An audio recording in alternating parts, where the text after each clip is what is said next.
Assalamualaikum warahmatullahi wabarakatuh. Perkenalkan, nama saya Nazmul Huda dengan NIM 24031147, ingin menampilkan video tugas penyuluhan untuk mata kuliah promosi kesehatan dan juga pendidikan kesehatan.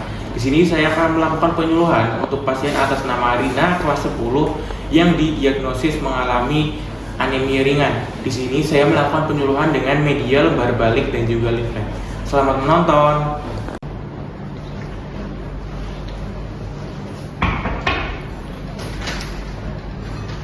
Permisi.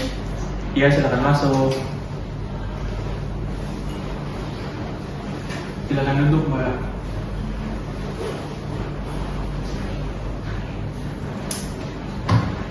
Ya, sebelumnya dengan atas nama siapa ya, dan nama lainnya Mbak? Perkenalkan, nama saya Rina, 17 dari Tegal, tanggal lahirnya 17 Juni 2009. Oke, dengan Mbak Rina ya. Jadi kemarin Mbak Rina kan sudah melakukan pemeriksaan. Dan Mbak Rina itu didiagnosis mengalami anemia ringan. Sebelumnya Mbak Rina itu udah tahu belum anemia ringan itu apa? Setahu saya sih anemia itu kayak kekurangan darah gitu ya, Mas? Iya, kekurangan darah, betul. Anemia itu kekurangan darah. Untuk lengkapnya nanti saya jelaskan melalui lembar balik ini. Sebelumnya Mbak Rina kan didiagnosis mengalami anemia ringan nih.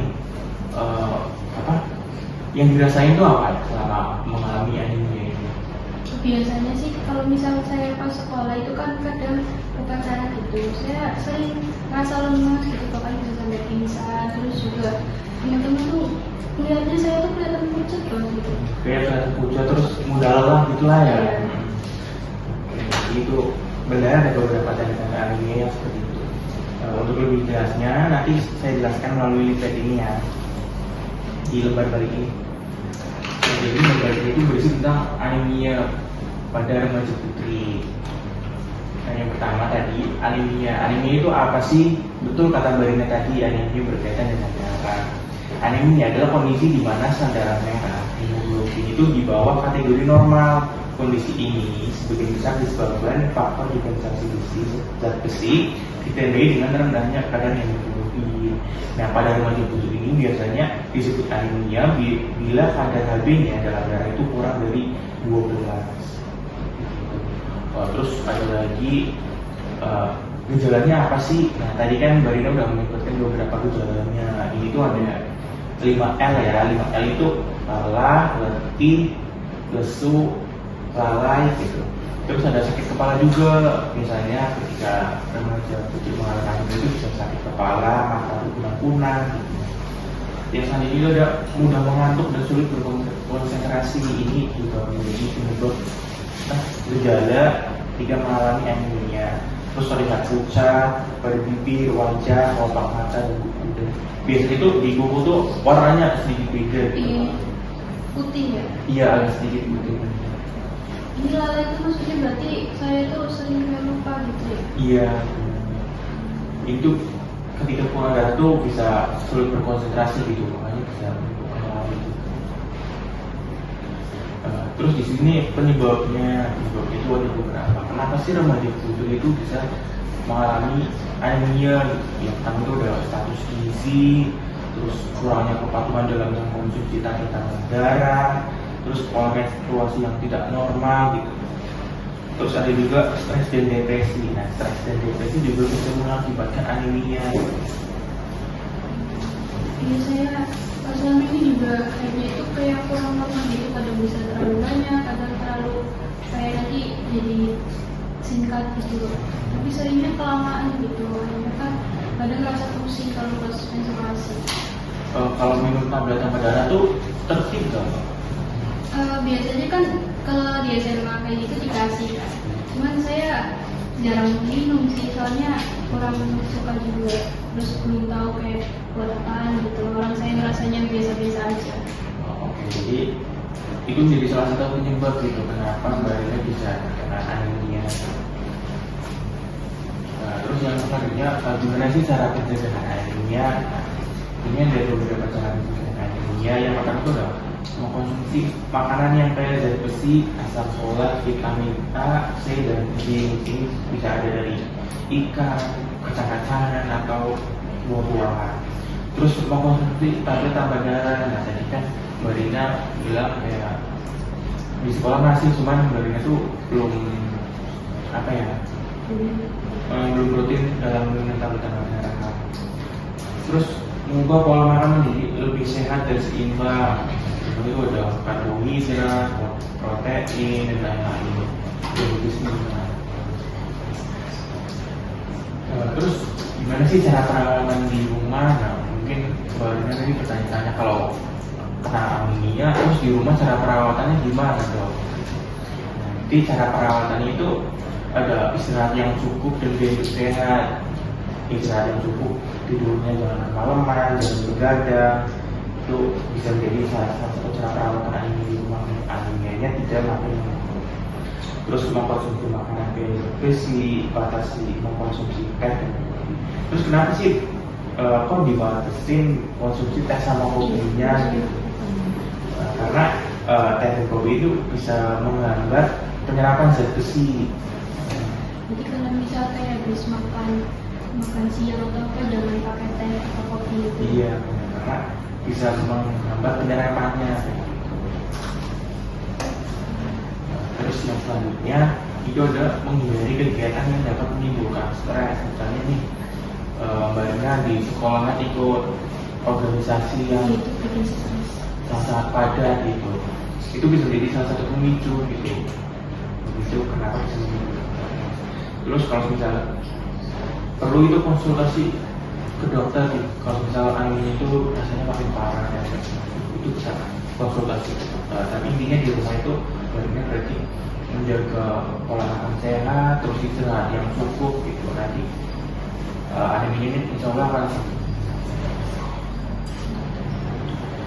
Tadi kan katanya konsultasi bila terjadi keparahan. Saya pengen bertanya Mas, kira-kira kalau misalnya anemianya saya terus berlanjut gitu, apa sih dampaknya buat saya gitu, bahayanya juga? bahayanya itu kayak seperti dampaknya kan ada kelelahan, terus lemah, letih, lesu. Itu bisa mempengaruhi kualitas hidupnya juga. Kalau misalnya Mbak Rina hari-hari lelah, letih, lesu, itu kan nggak enak ya. Itu bisa terjadi seperti itu, kelelahan. Apakah ada yang ingin ditanyakan lagi? Tadi kan udah mengajukan pertanyaan, barangkali ada lagi. Nah, saya ingin bertanya, tadi kan bilangnya saya harus mengkonsumsi kacang-kacangan, tapi saya kurang suka sama kacang-kacangan. Kira-kira ada nggak ya makanan yang protein atau kandungannya itu sama kayak kacang-kacangan? Ada beberapa makanan yang bisa menjadi pilihan selain kacang-kacangan. Itu ada daging merah, terus jeroan, hati, itu sayur-sayuran hijau, telur, ikan, terus bisa juga buah-buahan. Itu bisa juga mengganti kacang-kacangan kalau misalnya Mbak Rina nggak suka dengan kacang-kacangan. Dari penjelasan tadi apa ada yang ingin ditanyakan lagi? Udah sih. Sekarang diri saya yang bertanya ya. Siap. Tadi kan sudah dijelaskan anemia itu apa. Menurut Mbak Rina setelah dilakukan penjelasan tadi, anemia itu apa sih menurut Mbak Rina tahu? Jadi kan dijelasin kalau sepengertian saya kan anemia itu kekurangan darah, tapi setelah dijelasin sama nurse-nya, saya baru paham kekurangan darah itu maksudnya kadar hemoglobin itu rendah, makanya istilah gampangnya itu kekurangan darah. Nah karena kadar hemoglobinnya rendah itu jadi mempengaruhi ke tubuh saya yang menjadi lemas, karena kan kita butuh darah gitu. Terus gejalanya tuh apa? Gejalanya tadi yang saya tertarik, yang saya lihat banget itu yang 5L yang kayak lemah, letih, lesu, lunglai, sama lalai. Terus kemudian saya membaca tadi gangguan konsentrasi, terus sulit tidur. Terus setelah tadi dijelasin, Mbak Rina tahunya perawatan di rumahnya itu kayak gimana? Mbak Rina harus apa di rumah? Kalau perawatan di rumah tadi saya membaca yang pertama itu saya berarti harus menjaga pola tidur. Kemudian juga yang kedua saya harus mengkonsumsi tablet tambah darah secara rutin, karena saya kan juga memiliki siklus menstruasi yang pastinya itu akan mengeluarkan darah. Jadi harus rutin mengkonsumsi tablet tambah darah supaya darahnya tetap terjaga. Kemudian yang ketiga, saya harus membatasi konsumsi teh ya, atau kopi. Iya, teh dan kopi. Kenapa tuh harus membatasi teh dan kopi? Soalnya nanti di sini tuh. Soalnya kalau misalnya mengkonsumsi teh, apalagi habis makan, itu bisa menghambat penyerapan zat besi. Jadi makanan yang saya makan itu kayak malah nggak ada gizinya, karena terikat sama zat teratur kita. Oke, jadi Mbak Rina sudah sedikit lebih tahu ya mengenai cara perawatan anaknya di rumah, bagaimana ngapain di rumah, itu sudah lumayan sedikit membantu gitu di rumah. Mungkin nanti saya akan bekali dengan leaflet ya, biar nanti Mbak Rina itu bisa membaca ulang. Leaflet ini tuh berisi tentang ringkasan tadi gitu, ringkasan anemia itu apa sih, memberi pengertiannya, gejalanya, dan sampai cara perawatan di rumah juga ada. Nanti Mbak Rina bisa membaca di leaflet tersebut. Kalau misalnya di rumah tuh suka sedikit lupa gitu, nanti Mbak Rina bisa membaca di leaflet tersebut. Ini lebih ringkas. Iya, lebih ringkas di sini. Terima kasih ya Mas. Saya jadi lebih paham sih. Semoga saja anemianya kurang sembuh. Amin ya. Semoga lekas sembuh ya Mbak. Ya, terima kasih. Iya.